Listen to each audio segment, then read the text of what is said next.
Gavin, it's great to have you back on the road to autonomy. The first conversation, you shed a really great light into how Oxa is approaching autonomy. Today, you're continuing to scale, you're on multi continents.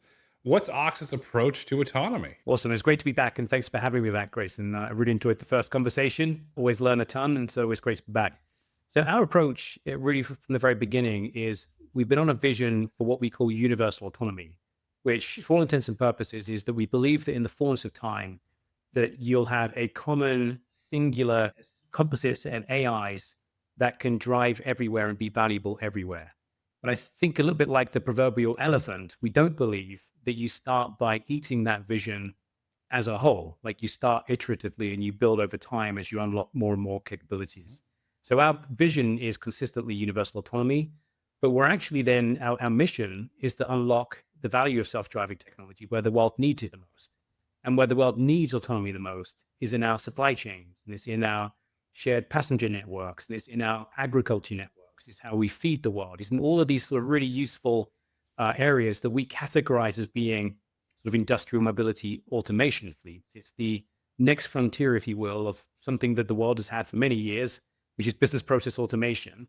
It just so happens that our focus on business process automation is processes that are uniform and repeat and on wheels, right? That's the difference. That's the next frontier, or what Jensen calls physical AI. So that's our approach, is really to sort of double down on this physical AI area fixed to commercial industrial fleets where processes are uniform and repetitive and robotic in nature. It's a growing market. Jensen at CES publicly said he's going to be the first $1 trillion robotics market. I believe Jensen is correct in that. When you're taking the universal autonomy approach, which I give you a lot of credit, you've had that since the founding, back to when Paul founded the company. Is that building a universal driver to go across these various applications? And how do you adapt it if you're going from airports to ags? It's different driving environments, different potential obstacles. How do you build for that? So Oxa Driver is the common core component of all of that.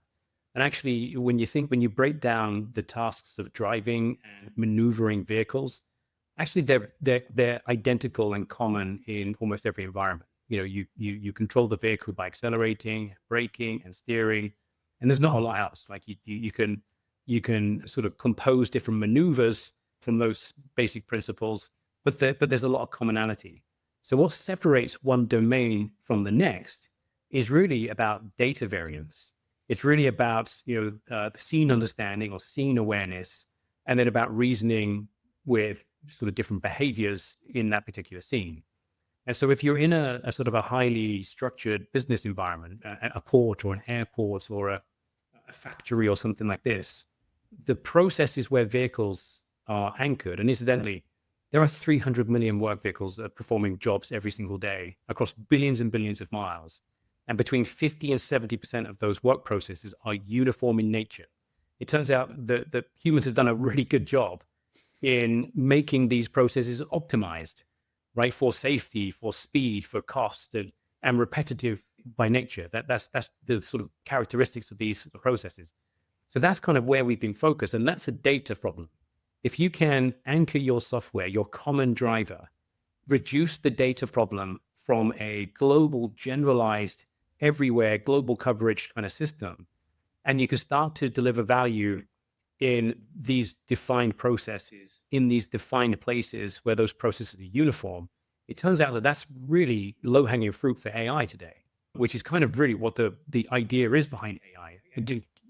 I will get to talk about, I'm sure, LLMs and general models at some point during the conversation. But ultimately, the next frontier is how do you fine tune based on those models a subset of those that actually becomes valuable at the task level. And this is the breakthrough really that we've had in the last couple of years, is that we can now really reduce the problem space right down to the task level, right down to the place level, and train the AIs to be excellent at performing the baggage handling task, or the port container movement task, or the factory milk run tasks, or the asset monitoring traversal tasks, or whatever it is the business processes that the AIs have to mimic.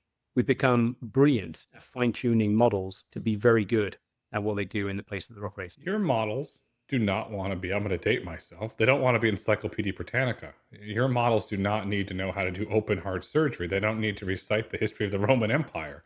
They need to know how to drive efficiently and safely. How do you tune those models? So it's a combination. We're blessed firstly by the fact that we're not doing this alone. From the very beginning, or certainly for the last number of years, we've had what we refer to as our sort of canonical marquee first anchor customers who are kind of like co-founders in the product of that particular space. So whether that's, again, DHL operating in airports, or BP operating in energy, or Beep operating in mass transit, or whatever, right across the board, across these different areas, we've been blessed by having great insights by people that know the area, know the workspace, know the processes and how to handle them. We are deep into AI and have been for a number of years. We are building, like I said, the generalized driver. We leverage third-party generalized large language models as our sort of superset, if you will. Of course we do. And we generate lots of data where there's gaps in the sort of hyper-local models that we need to solve the tasks that we're solving for. But we take an approach where the sort of generalized models are a starting point. They're not the end point. And so for us, we figure out what needs to be done, what the nuances are, what the differences are in a general data set versus what's required. Where's the gap? We can generate, using Gen AIs, the data that's required to fill those gaps, and then put that into a training loop where over and over again, we can continue to get better and better at the task. So again, exactly as you said, we're not trying to boil the ocean. We're trying to boil the proverbial kettle just millions of times over. You see what I mean? It's we're providing the fine-tuned hyper-local data sets that can train Oxa Driver to be proficient in every place it's operating. And we do that through something we call Oxa Foundry. So you consider Oxa Foundry, as the name suggests, it's a foundry for generating data syllabuses that really are defined and specific to the place type and the work type that we're actually performing. And we train based on that subset of the superset of data that we have. I have to tell you, nothing beats a really great cup of tea on a cold, rainy day in London. It's fantastic. I can't mention, I can't be British and not mention tea and kettles in the same conversation. But the child in me really wants the Paddington Bear to show up and join me for that tea. The Queen, the late Queen, she met the Paddington Bear. I'd love to meet the Paddington Bear as well and have a Yes. tea and crumpets with him. Yes, one day. It's going to happen. Maybe you can deliver the Paddington Bear in an Oxa autonomous car to where we'll be having tea. I could try that. I think the first step is a Paddington Lego piece for my collection here. I think that's a great thing. So you're leveraging third-party models, and I've been studying models, playing with models religiously till late in the evening. Are those open source models that you're leveraging? Are they closed models? What type of models are you leveraging? It's a combination, actually. So it's whatever we can get our hands on quickly. And we take the approach that we're in a unique and special time, we think, where access to essentially billions of dollars worth of investment into creating these models is freely available. It's very easy access availability to companies like ours. So we can stand on the shoulders of those giants and take advantage of all the work in research, all the work in compute power and so on. All the investment, all the capital has gone into those models. And we can do that for almost all of them. So we're a Google partner. Google's an investor in the company as well. And so we use Google's AI technologies of models quite extensively, but not exclusively. And so we do run across both open source models that we use quite extensively. And we do a technique we call SOTA surfing, effectively, which is surfing the state of the art to figure out what the best model and the best, or even to validate existing models, or to validate the superset, or the subset, I should say, the fine-tuned model, just to validate it for agreement across multiple different models. I'll give you a sort of very simple illustration. If our model is saying that this thing is an airplane, then I'm sure that if you went to 5 other generalized large language models and you queried, do you agree this is an airplane? And if 5 out of 5 say it's an airplane, it's a good chance it's an airplane. So, we can use it for that. We can use it for generating data and filling the gaps, as I said. And then we just take a a best model for the best job and the right time type approach. And we don't have an approach where it's a single sort of monolithic end-to-end neural network. We have an end-to-end AI development process, which is a composite set of AIs. So we have multiple AIs that are being trained for different parts of the stack that are proficient and excellent in what they're doing. And so every one of those will require a different model. And so we don't want to shoehorn or sort of use a brute force a model to solve everything. We want the right model to solve the right things at the right time. Staying on the London theme, DeepMind, founded, still based in London, will go down in history as one of the greatest acquisitions of all time. And there's data to back that up. If you look at data 6 years ago, 5 years ago, when they put DeepMind in the Google, now Alphabet data centers, the amount of energy they saved from DeepMind, I'm very bullish on DeepMind. I thought for a long time YouTube was the greatest acquisition that Alphabet ever made. I think DeepMind's going to surpass that and go down as one of the greatest acquisitions of any company has ever made, not just inside of Alphabet. Looking at the models that DeepMind has developed, the most public model is Gemini. They have the new Flash one. Are you building on Gemini? Is that what you're kind of using? A couple of different areas. We use Gemini in our coding practices. So we use it as an assistant. It helps us to develop our systems, helps to check our code, and some of the things that these models can do these days. We're using it as a base data source as well, so that we can again use it to both check what we've developed and check our models and check the fidelity of what we're seeing. We take vision as an example, and pictures and videos and things. Checking and validating the things that we have in our data sets, but also then to use it as a starting point to regenerate data sets. So one of the things that we are really good at, and we have been doing this for a number of years, is taking a scarcity in data and a scarcity in a variety of data. Let's call it, an airport or a port or whatever the places that we're operating in. And rather than waiting to see unusual things or unusual conditions or different times of day or different weather patterns or different actors or different players in the scene, we can generate that variety in that same data, which means that very quickly we can use that to improve the overall performance of our models. So we're using Gemini extensively, actually, across all the things that we do. But again, it's a preference. It's not an exclusive thing. If another model performs better in another part of the stack for the right reasons, then of course we'll use that. And that's the benefit again of being in these times as a developer of deep technology, where an infrastructure, if you will, an ecosystem infrastructure of models and data is near freely available. It's like in my former life, but but I was a senior leader in one of the big cloud providers, Amazon. And, I said at the time as we were building all of that someday it will become like national critical infrastructure. And I think that that's true today. I don't think you can be a competitive nation without having cloud computing, at your fingertips. I think the same is going to be true for all of these models.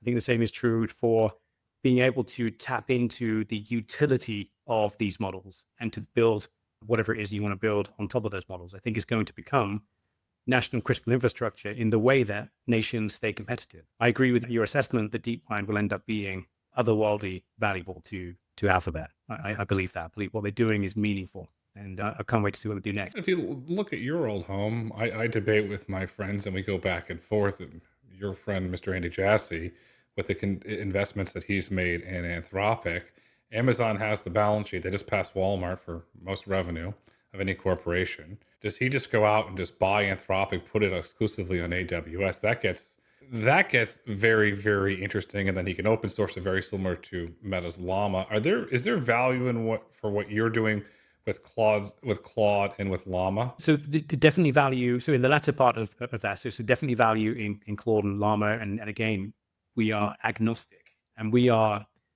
unashamedly looking to ride on the coattails of all the great innovation that's happening against all of these models, against all of these players. And we'll unashamedly use the best of all of it to create the very best product for our customers. On the subject of Andy and Amazon, I would never second guess what they're doing here, except to say that, knowing the company as I do and the people there, they will think really deeply and really carefully, always be anchored to what they think is going to be the best interest of customers in the end. And so whatever they do in the end will be well thought through. I'll say this, that Mr. Bezos made a fantastic decision in putting Mr. Jassy to run Amazon. He's done a fantastic job, and you can look at the performance of the stock and just look at the way the companies run. Mr. Jassy continued to, I'll say, sir, kick some butt because you're doing really good, and Amazon at its size is continuing to grow. When you look at the market, a bomb went off a couple weeks ago with DeepSeek. You turn on CNBC, you open the world's best newspaper, London again, Financial Times, DeepSeek. Here we have something not as good, Wall Street Journal, DeepSeek. You turn on Bloomberg, DeepSeek. It's I don't want to call it hysteria, but it is kind of hysteria. Are you looking at DeepSeek? Is it having any impact on how you're approaching your AI? What are your thoughts on DeepSeek in general? So I've got sort of different perspectives on it.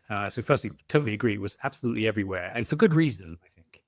It was in almost every LinkedIn post and feed and so on. So it was absolutely everywhere. Now, I had a bit of a wry smile, I must admit, with the attention and the impacts and the sort of, I guess in some circles, the fear that it was creating. I had a wry smile because it's actually, it shouldn't really be that much of a surprise. Somebody somewhere was going to find an engineering path to more efficient, better ways of doing things. We at Oxa have been, we always believe that necessity is the mother of all invention. And we're a company that's raised $260 million to date, competing with companies, not directly competing, but in the same sphere, if you will, as companies that have raised $25 billion. And so oftentimes, a lot of the innovation comes from where you have constraints. And companies like DeepSeek and what they were doing, they were constrained by not having as much access to the resources and the capital of some of the other folks out there. In the same way that Oxa doesn't have the same access to the same amount of capital as some of our sort of peers in the same space. So we have to find other ways of innovating and inventing and better, more appropriate ways of getting to value. So philosophically, I think that it was inevitable that something was going to happen here, and and I applaud them for what they've done. I don't think that it invalidates the methods or the models of any of the other players. I don't think it necessarily invalidates the law of scaling per se. I don't think that is yet proven. But what it does do is that it does show that there are inventive ways that you can compress results and get them onto a different economic model, which again, I sort of liken that very much to how Oxa is thinking about the world. We are a company that is trying to compress the algorithm, if you will, for getting valuable self-driving technology at mass scale to market. And we're doing that by not boiling the ocean, by not taking the full generalized drive everywhere model approach. That we think that that's for others to go figure out in the next 20, 30, 40, however many years it's going to take to get there. So for us, the compression algorithm is about reversing that.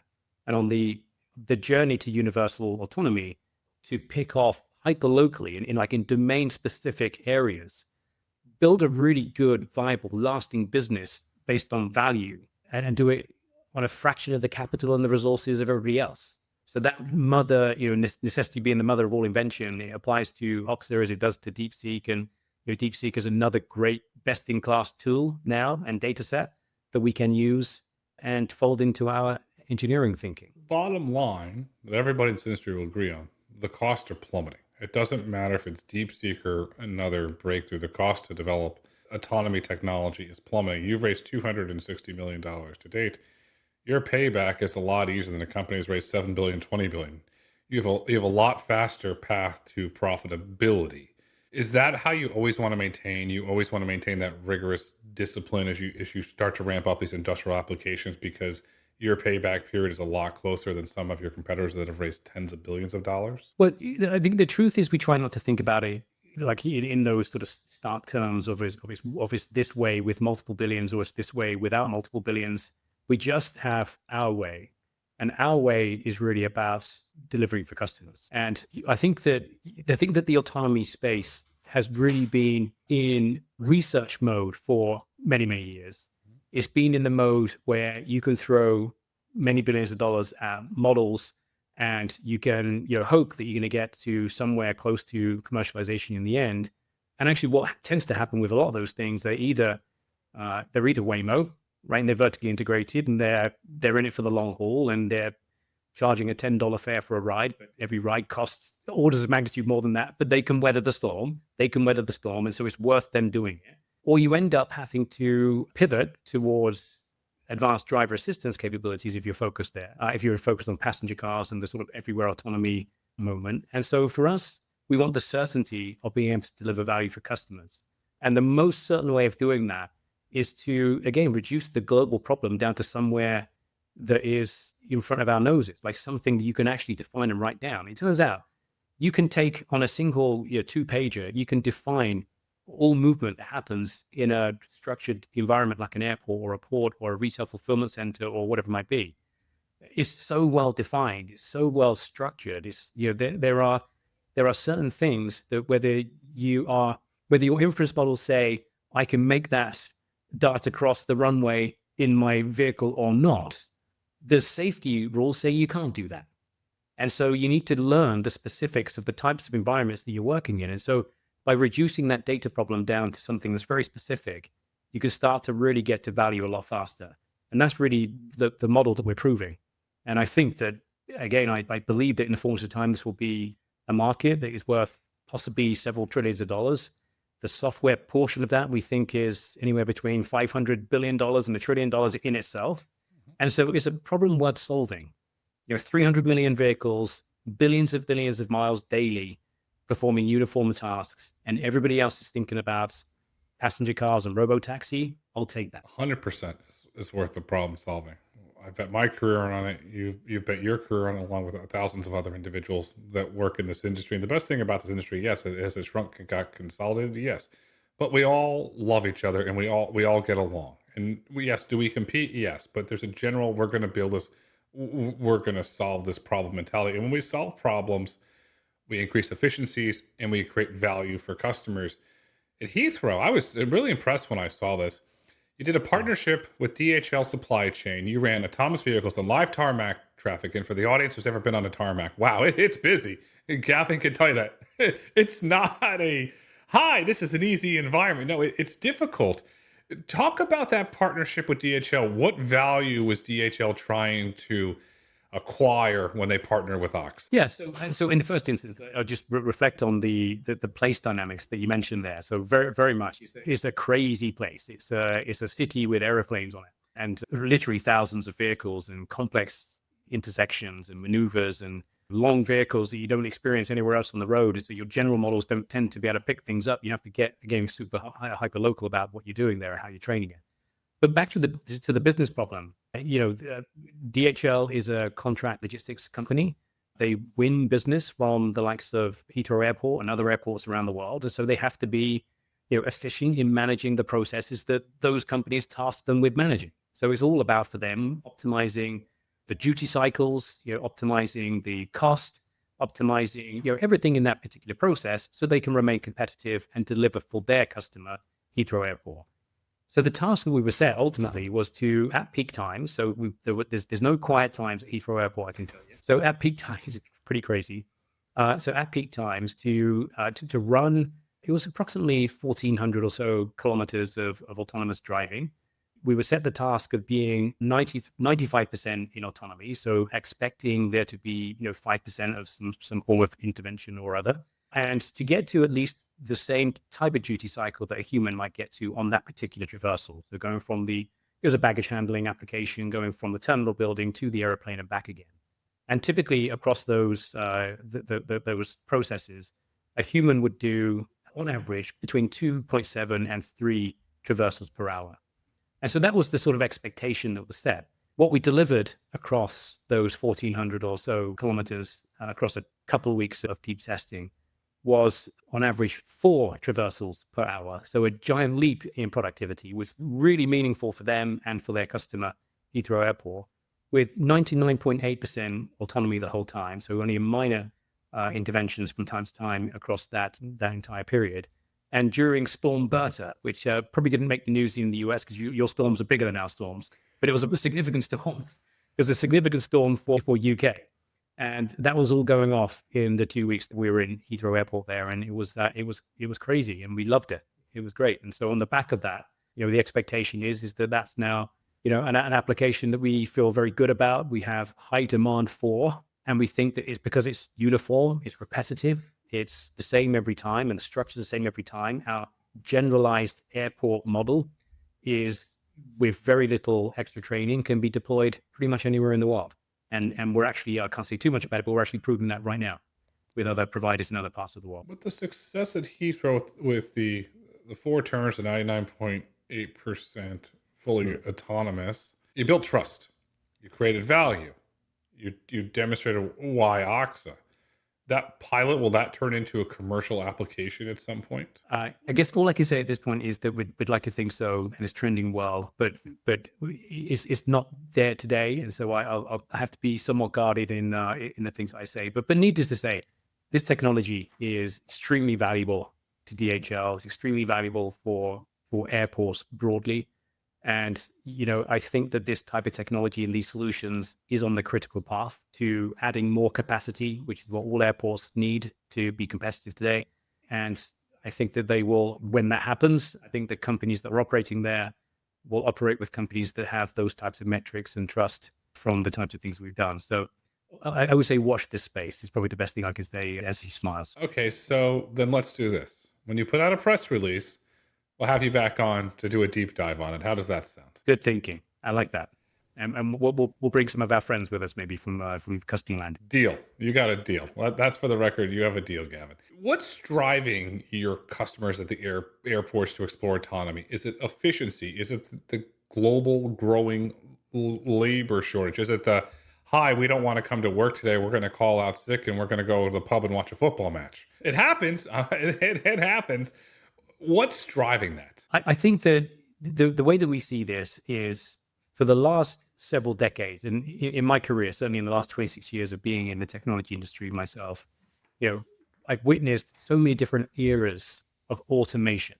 And most of those eras of automation have happened with these things, with keyboards and computers and enterprise software. And they've happened for good reason. They've delivered enormous amounts of value, productivity gains, reduced costs, made companies more efficient, more innovative, and so on. We think that this next frontier, as Jensen calls it physical AI, this next frontier of physical AI is unlocking the next frontier of automation, which we think is industrial mobility automation. It's the same principle of operating business processes that are, again, repeatable and mundane and robotic in nature, and doing those things on wheels, right? Our keyboard is not a keyboard, it's a vehicle. It has wheels and it performs a job. So that's how we sort of frame it.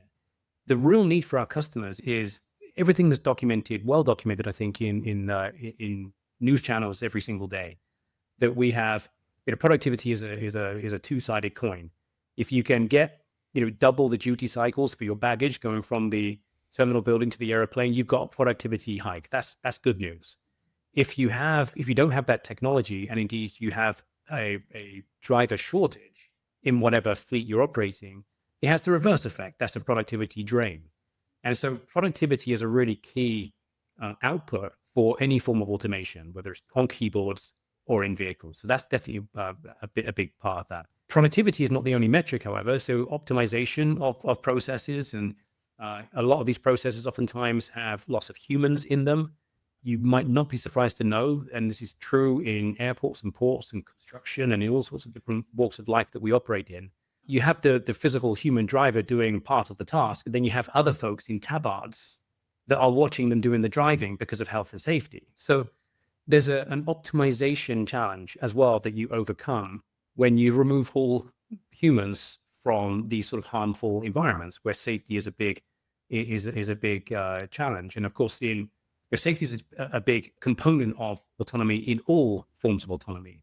But it is most deeply felt actually in the working environment, where we have, because we have an appalling track record of people being injured or worse but for driving for a living in whatever environment they're driving. And we can solve that. That's worth solving. So productivity, optimizing processes, reducing costs, safety. And then, of course, I think one of the big ones that is often forgotten is the sustainability angle. I speak to CEOs of large fleet operators all the time, and they're telling me that they're being driven by the need to, if you like, surrender their hydrocarbon fleets. But the business case is really tough. They've got sunken investment into these hydrocarbon fleets. It's really difficult to retire them. They still work, they're still performing a task, but they feel the need, and they're being sort of pushed into electrification. And in the absence of autonomy, the impetus for that change is not there. The business case is hard to come by. When you couple electrification with autonomy is, if you like, the big golden ticket, if you will, to be able to afford and justify in a business case the transition to electric fleets. So we think across all of those dimensions, well-meaning, good operating, well-run companies are all thinking along those lines of, extra productivity, greater optimization, lower cost, safer operations, and of course the sustainability angle as well. That fits the bill for one of your investors, BP. BP's been focused on all of those. And if you look at their competitors in oil and gas, the oil and gas market is heavily embracing automation for efficiency and safety reasons. And and labor issues, Kodiak out in West Texas, Eastern New Mexico is running with Atlas Energy back and forth all day, hauling fracking sand. BP's not only an investor, they're also a partner slash customer of yours. How is BP using Oxa's autonomous solutions? It's a great question. And actually, the original thesis for BP investing in Oxa was really to use autonomy within their operations broadly. And their reasons are plentiful, sort of many of which will cover the same areas as every other business out there. A really key part, and you hit the nail on the head, of why autonomy is important for them is because oftentimes they work in environments, the assets that they are operating, whether it's in refineries or wind or bio or solar or wherever it is that they're doing, the environments they're working in are oftentimes just not suitable. Like ideally, you wouldn't have humans there for different reasons. Like in solar farms, the largest solar farms, multi-gigawatt solar farms are so vast that if you had humans that were up and down monitoring the performance or the efficiency or in solar farms, it turns out heat is a big issue and fires can be an issue in solar farms. To have a human or a fleet of human-driven vehicles going up and down miles and miles and rows of things that don't change, the scene doesn't change of solar farm, that's not a place for humans. That's a place for robots. And if you're operating on moving materials and or monitoring for leaked gases or whatever it might be in a refinery, again, if you can help it, that's not a place for humans. So BP take that stance, and they're looking to automate a number of these processes. The data insights that they can get from monitoring both the underneath of the panels, where you get reflection from grass, and on top of the panels, where again, it's great to collect the energy from the sun, but also if you collect the heat from the sun, that's a problem for solar panels, and fires can take out an entire row.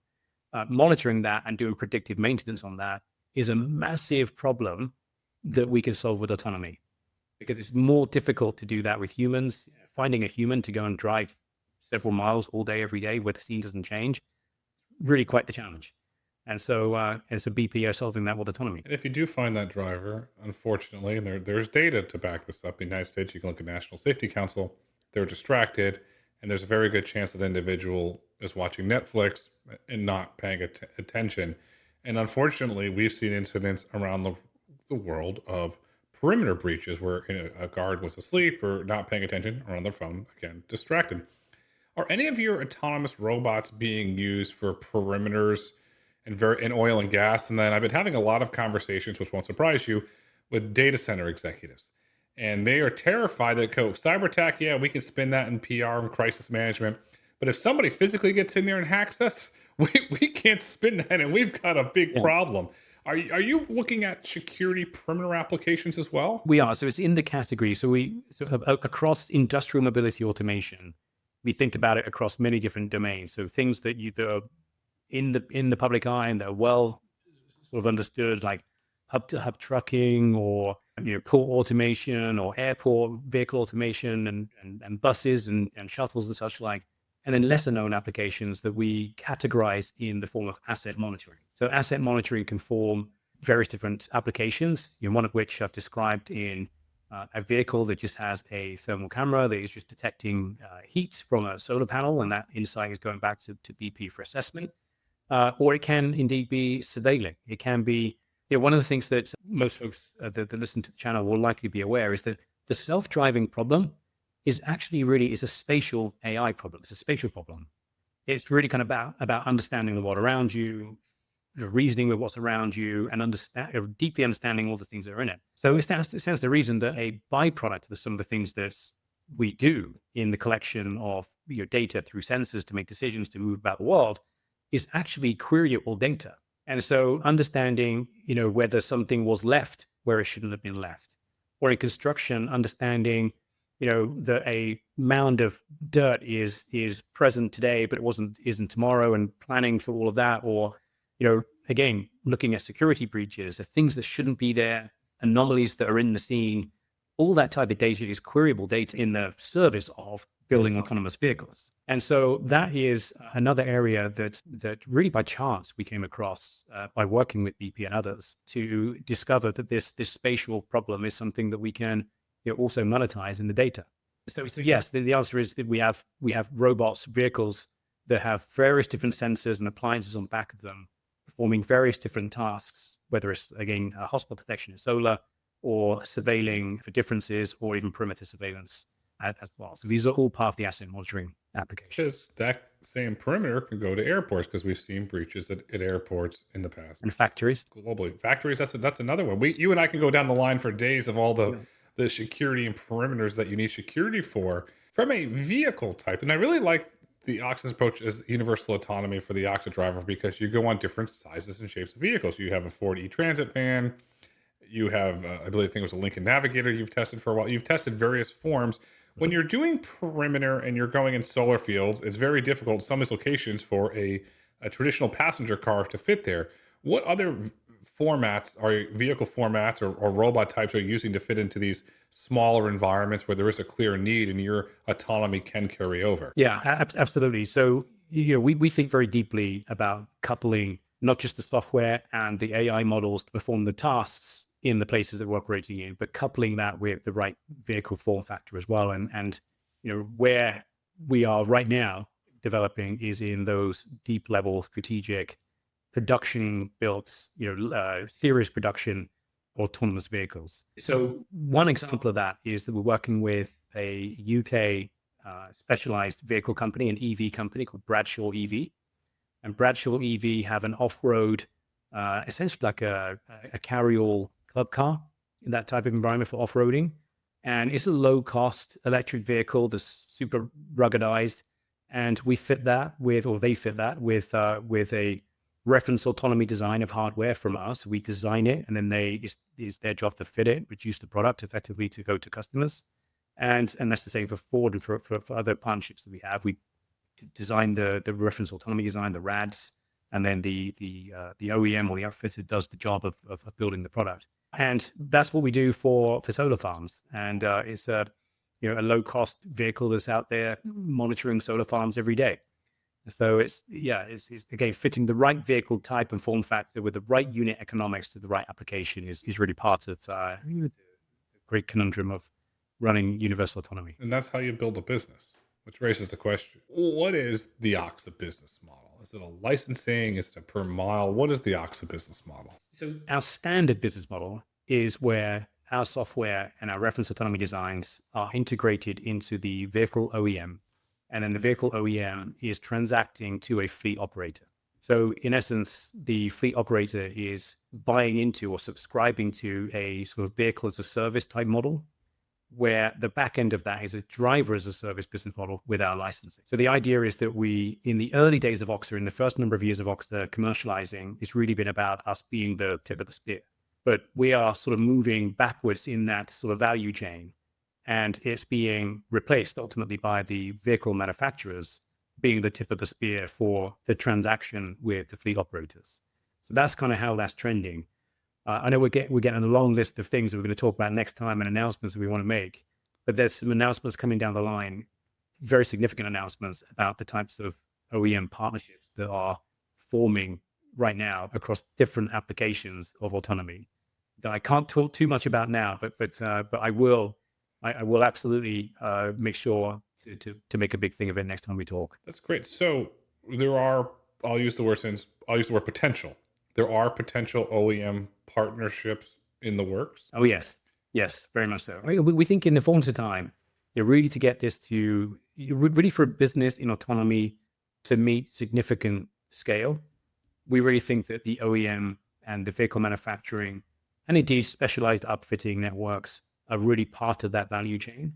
You can't get it if if our business model is a software business model, and we're not really sort of built for even sort of small fit out of vehicles for these different applications. And so partnering with OEMs is really how companies like us will make it at significant scale. And so the developments that are happening there are quite significant and really on the critical path to what our ambitions are. Licensing outside of Waymo and specific applications in trucking is the model that I think is going to win. And I truly believe, going back to Mr. Jassy, is going to have to make a decision what he's going to do with Zoox. But Oxa licensed the software, the Oxa driver, to an OEM. Then I see a point where that OEM sells 1,000, 2,000, call it Oxa-enabled or Oxa-powered autonomous vehicles to a fleet operator who then puts it into a REIT.